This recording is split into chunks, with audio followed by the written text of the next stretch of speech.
Kara assured Kiba, smiling at him in a friendly way with a rather kind voice. That's true, your talent is speed and swordplay. It took me years to perfect my balance breaker to this point and I still have a long way to go. You only just acquired yours a few months ago. You'll acquire everything you're missing in due time. Kiba looked at Kara and me with a rather grateful smile. It means a lot to me that you guys say that. The next thing I did was deactivate my balance breaker and everyone continued with the training that suited their abilities. In the distance I saw Zenobia and Arena running a marathon. Kiba decided to rest a little. Gasper was training to stop a small flying robot with his eyes. It was Azazel who had built that robot for him. As for me, the artificial training room created a multi-level dead hang. I jumped onto the metal bar and for the next hour I trained my body this way, climbing up and down each level without losing my grip on the bar. Even though I had my back turned, I could feel Kara's radiant gaze as she stared at me as I performed this exercise. She seemed to really like what she saw, which made me feel very fortunate and motivated me to dedicate myself more to this workout. After finishing that routine, I let go of the bar by jumping down to the floor since I was hanging about 4 meters above the ground when I did that. Afterwards I dusted off my hands and turned around to find a smiling look from Kara, who had blushed a little. I have to become stronger and more resilient if I want to keep up with you during the fight. Then I moved closer to her and whispered in her ear. Or during bed. Kara was stunned by the last thing I said, then she looked at me with a rather mischievous smile when her face met mine. Oh, really? I think I'll test that stamina and strength you're gaining, Ice. Sooner than I expect. I grabbed Kara by her waist as I asked that question, pulling her closer to me, and as I looked at her mischievous smile, my eyes filled with mischief. This had become so natural for us. Kara's smile widened, her eyes filled with joy, happiness, and her expression was filled with excitement, all at the same time. I swear to Rao. She leaned closer as she said that and placed her lips against mine, beginning a tender and very romantic kiss. Her lips and mine remained pressed together and I gladly kissed her back, feeling myself drawn more and more to her. I felt her hands on the back of my neck and the back of my neck. Temptation was getting out of control.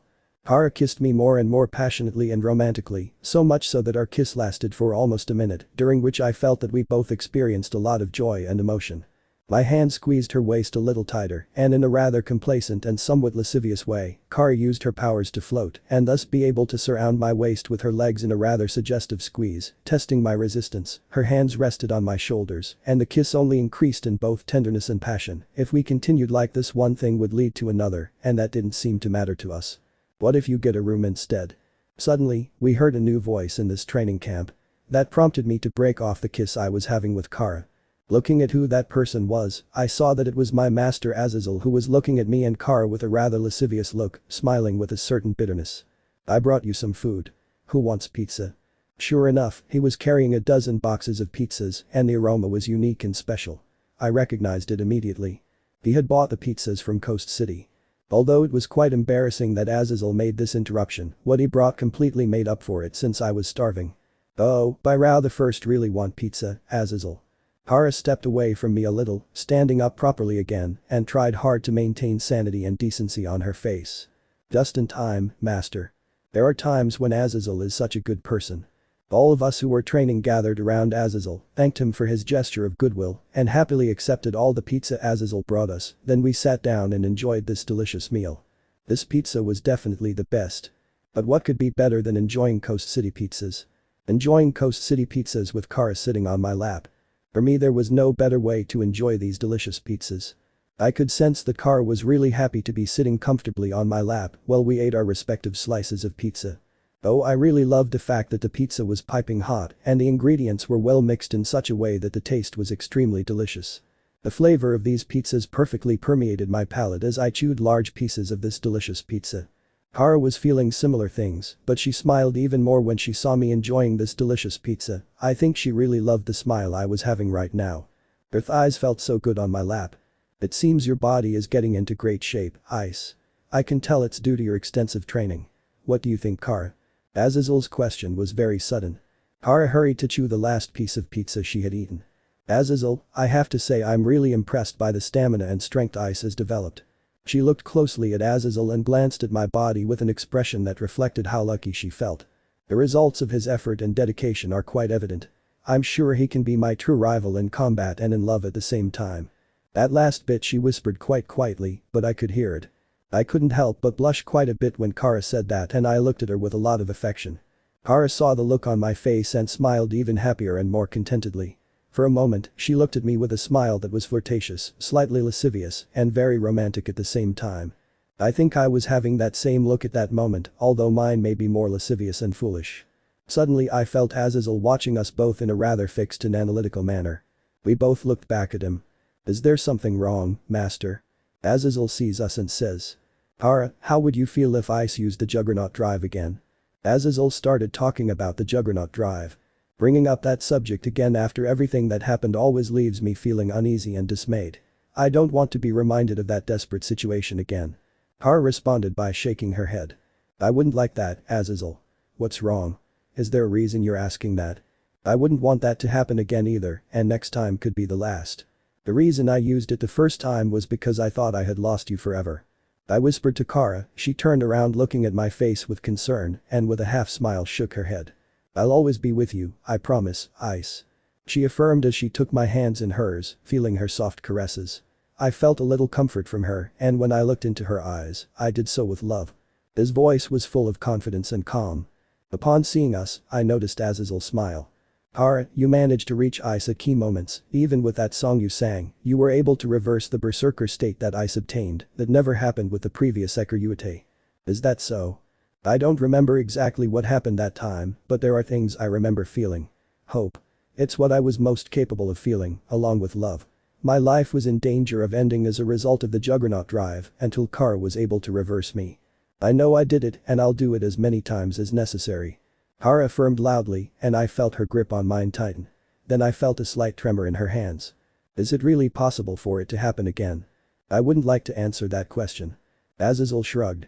"Only time will tell, but what happened that time was a miracle, things like that should have been impossible." "Yes, it seems that the impossible is something that Kara and I demonstrate when we are together. I wonder what the future might hold for us." "Master, are you worried about what might happen in the future?" I asked in the hope that he could give us an answer that would reassure us or perhaps guide us. "I'll do everything possible to ensure that none of that happens to us. Not again." Kara promised me with a confident smile. Her smile touched my heart and I hugged her tightly as she remained seated on my lap. I rested my head on one of Kara's shoulders and looked up at Azazel. "You have something in mind, don't you, Master?" Azazel nods and tells us. "You already awakened the Juggernaut drive once, but being a metahuman, the nano gears inside your body try to adapt that cursed power. Perhaps it is possible that you can unleash the power of the Sekiryuutei in another way, thanks to that factor." I rested my head on Kara's shoulder, listening to what Azazel was telling us. He has great innovative ideas, and knowing that possibility really interested me. "But how sure are you that it works?" My heart beat a little faster as I asked that question, still having doubts about what might happen. "Would it be wise to risk that possibility as you suggest?" Kara added with a soft voice and a somewhat worried expression. Azazel nodded, looked at me again and said. "Ice, you may be able to control the Juggernaut drive. This should happen if you manage to make the negative emotions and feelings of the consciousnesses of the previous Sekiryuutei become positive. I asked Ddraig when you were unconscious the first time you used that power, and I discovered that it is because of those negative consciousnesses accumulated in the boosted gear that this curse formed on the sacred gear.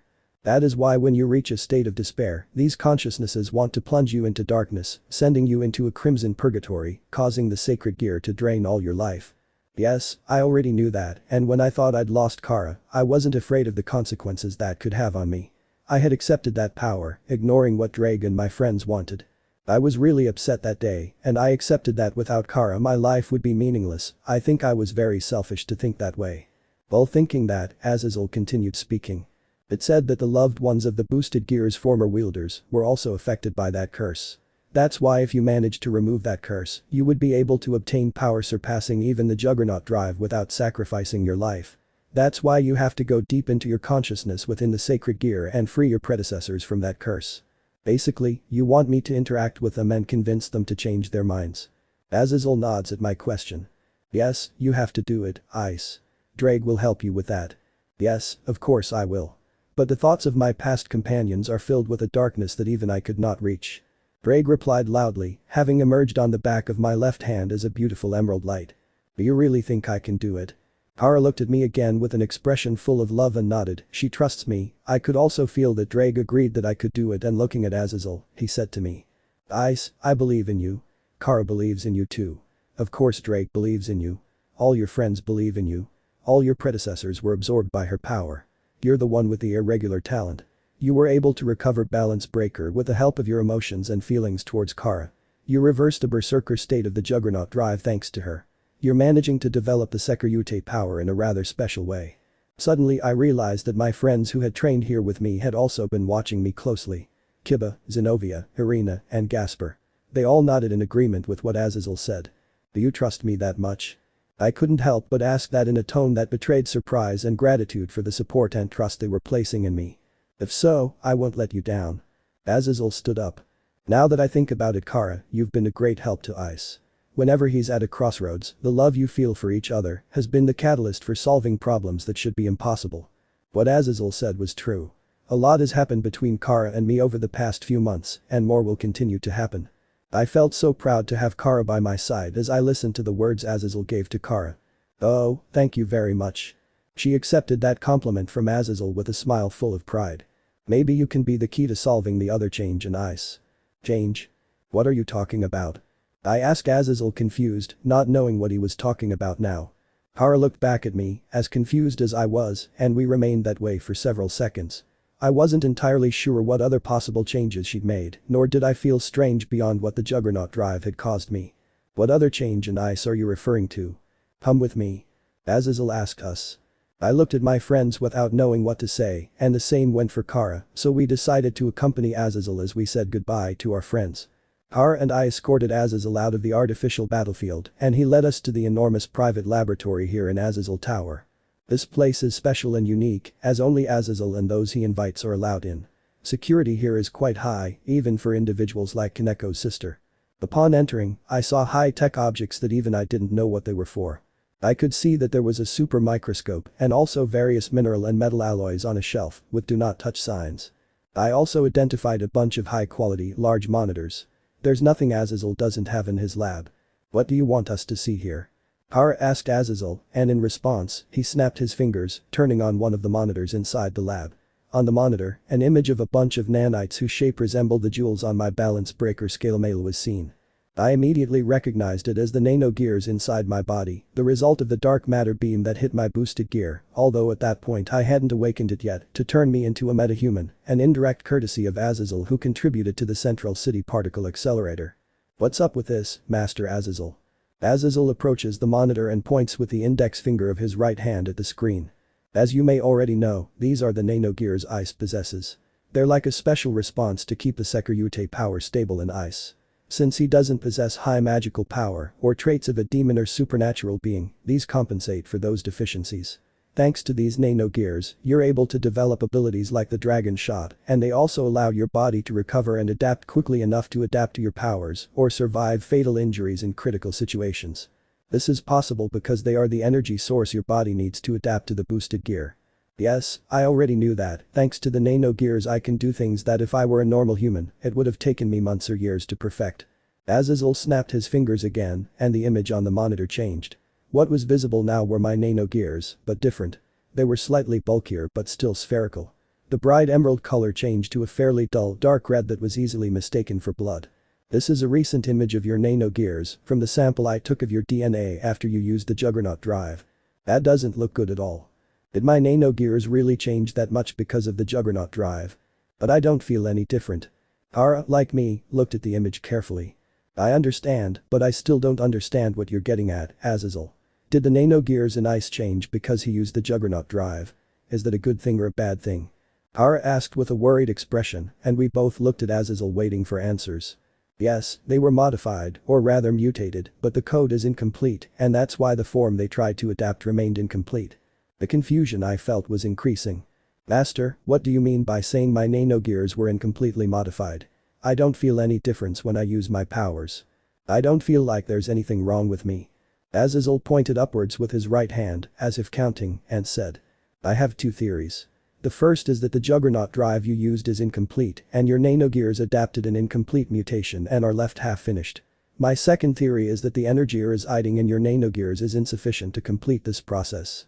So either I used an incomplete transformation or I simply don't have enough energy for my nano gears to complete that mutation. And what exactly would happen if the process were to be carried out? I asked with more interest.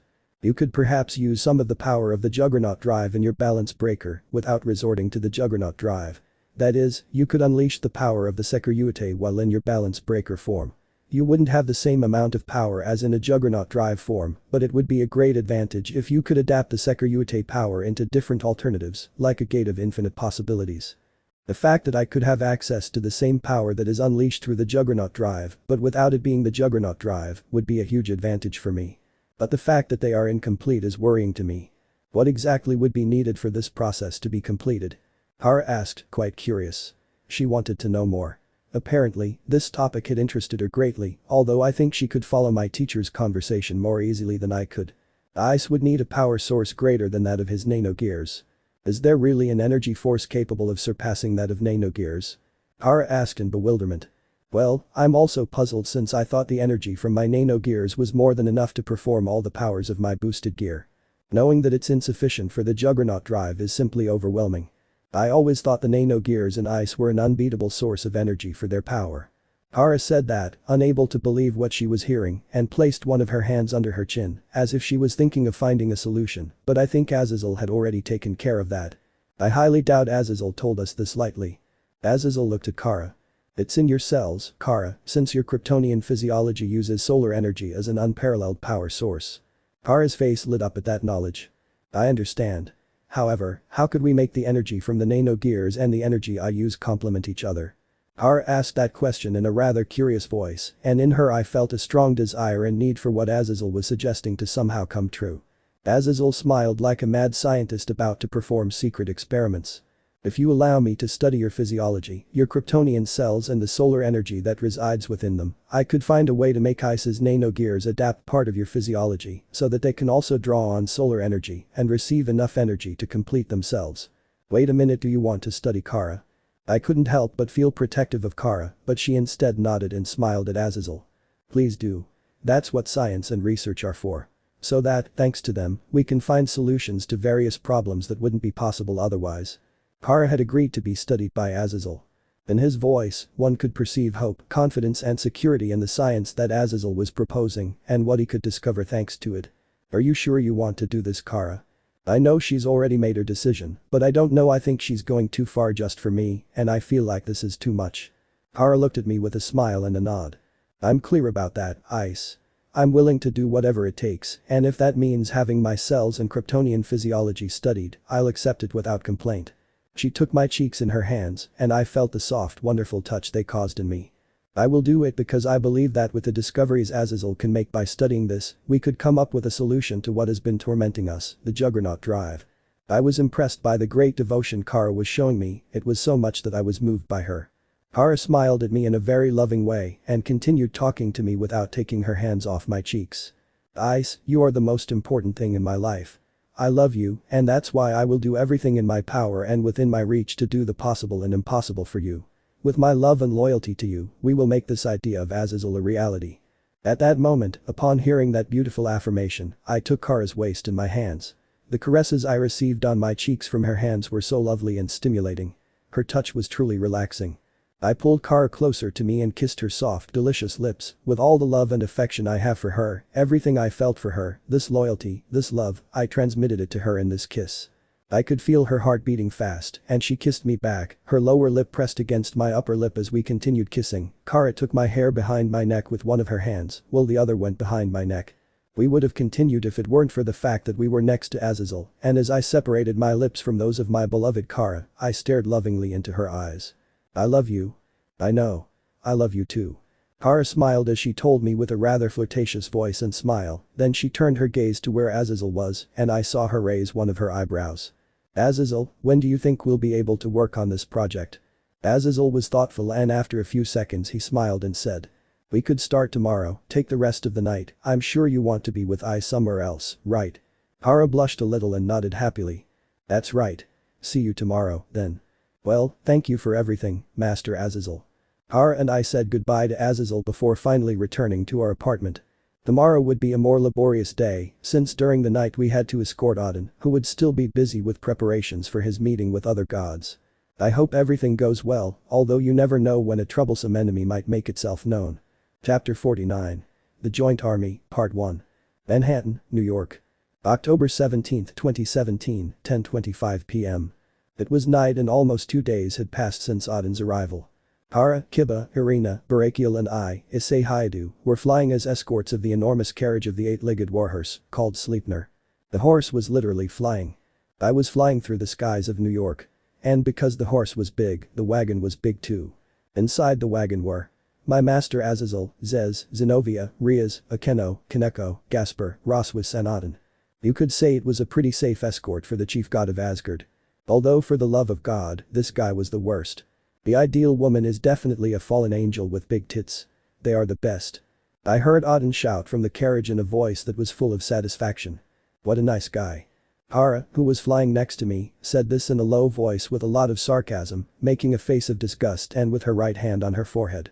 Since becoming Odin's escort for the entire night, we've been to several places, most of which weren't to Kara and the other girls' liking. Odin decided to go to a lot of bars to meet up with young women from the metropolitan area. We also went to the amusement park, which everyone liked, and we also stopped by several restaurants. We literally went sightseeing in New York City just the way Odin wanted. The last stop we had made was at the brothel that was created by fallen angels, and this dirty old man had so much fun with those women that he had now shouted out how much he was fascinated by fallen angels.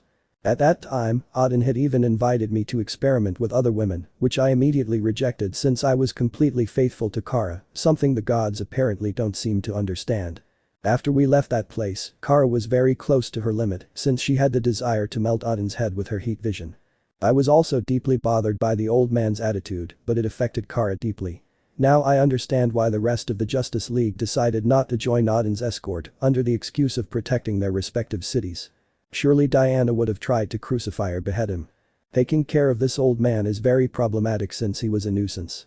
Lord Odin. It's almost time to meet with the other gods. Please stop thinking we're on vacation. At this rate, you're going to have a lot of trouble with a lot of people when we get home. Suddenly Rossweisse's irritated voice was heard. You're a woman who doesn't know how to calm down. How about you relax? That's why you can't get a single man. Here we go again. Rossweisse will start crying in 3, 2, 1. This has nothing to do with me not having a boyfriend. I am single because I want to. And he began to cry. Poor thing, Rossweisse is so pretty, she doesn't deserve to be treated like that by that crazy old fool.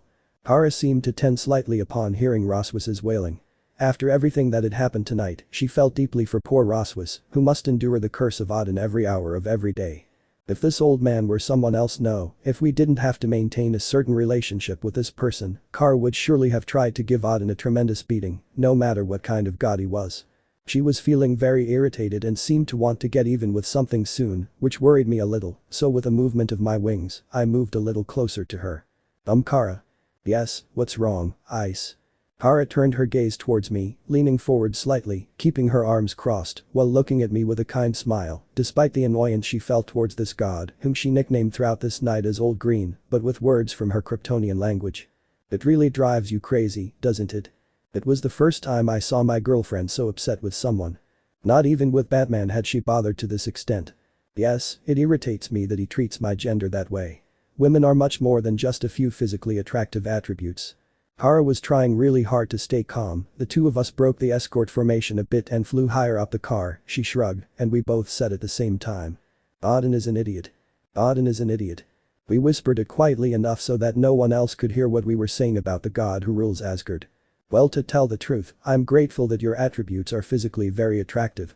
My voice sounded quite cheerful, and as I said that, I smiled behind the face of my armor's helmet, since for obvious reasons at that moment, I was using my balance breaker. Kara is one of the most beautiful women in the universe, and her clothes are always quite sexy. That blue top that is quite short, revealing her very attractive torso which fit very sensually with her curves, hips, waist and beautiful skin, also marking the size of her breasts that were large, the short blue skirt she wears, which reveals all the beauty that is in her long and sexy legs. I always loved her way of dressing as a superheroine, since it revealed her excellent beauty and sensuality. Haha, let me see if I understand correctly, are you telling me that you appreciate that my curves are sexy and that I am physically attractive? Kara raised one of her eyebrows looking at me with a rather amused smile, then she adjusted the strands of her hair that were blown by the strong and fresh night wind, enhancing her features that were already very beautiful. Can you blame me for that? I don't blame you, I'm actually flattered that you think I'm so attractive. Kara laughed as she told me that and crossed her legs in the air. This movement accentuated her hips and thighs in a way that was quite pleasing to my eyes. I can't stop looking at her with such lascivious and lustful eyes. That's just impossible for me. Although it's not just your hips, I also love your breasts and you know it very well, my love. Whereas. Kara exclaimed in a rather playful and excited voice, laughing at my comments, then gave me a gentle punch on the right shoulder as a wake-up call. Kara actually loved it that way, though I could see some concern in her eyes and her tap on my shoulder that maybe we were getting too distracted since we were currently being Odin's escort, though that was annoying for both her and me. I'm glad you're not feeling irritated anymore. I said to Kara in a rather affectionate voice, resuming with her our escort formation around Sleipnir. Yes, the truth is, I don't feel so upset anymore.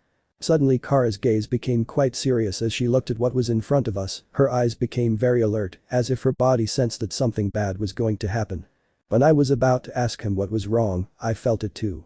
My body was filled with a feeling of danger, something made me feel that not everything was right, I could feel a dark energy that was quite intimidating. Ddraig, you felt it too, didn't you? Yes, to be honest I saw it coming. Kara and I positioned ourselves in the center along with Barakiel, he too realized the imminent danger. Hiba and Arena went to our left and right respectively, forming a formation of 5. The space in front of us was distorting into waves of bluish-violet energy. A bubble of magical energy was created and this caused a strong energy explosion. The explosion was so great that Barakiel created a gigantic magic circle of the fallen angels as a means of protection for all of us. That energy was very overwhelming. The cry of Sleipnir the horse was heard behind us and the horse itself stopped rather abruptly. When Barakiel removed the protective shield, the 5 of us saw a man floating in front of us. At first glance, he seemed attractive and criminal-like. He seemed to wear the same clothes as Odin when properly dressed. Although this individual wore the colors green, gold, and black. Barakiel clicked his tongue, being the only one of the 5 to realize the identity of this person.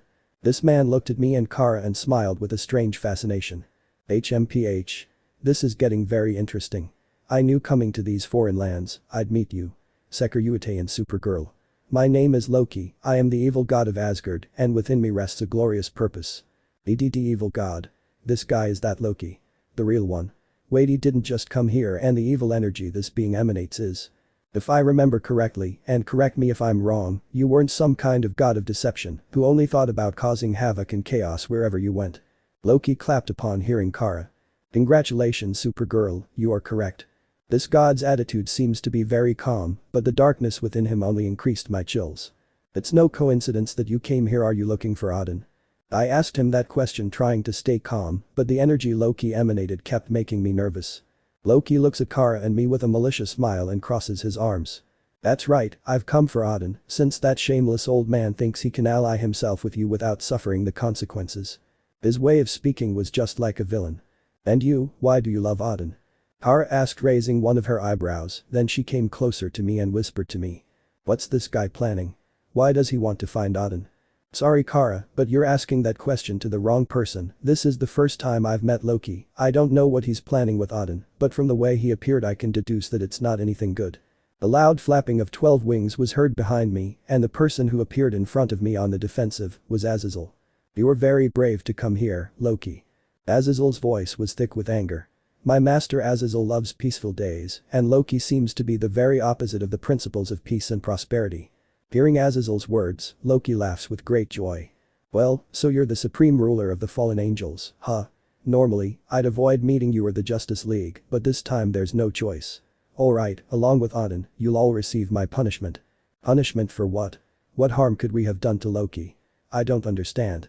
Kara gestured to Barakiel and Kiba to be on their toes in case they had to fight Loki if he went into battle mode, which was very likely, since his way of expressing himself gave us the feeling that we were facing a man as powerful as he was problematic. Just like Kara when she's on her period. So if you're the one who has contact with other factions, it's fine. That's contradictory. It's fine if it's to destroy them. I don't like peace. It's your religion that dares to invade our land with that damned Bible. TCH. And why are you holding it against me? Tell that to Michael or the no longer existent god of the Bible. Azazel responded quite irritably. It's a problem that Odin wants to negotiate with you. If he does that, we'd be left without our Ragnarok.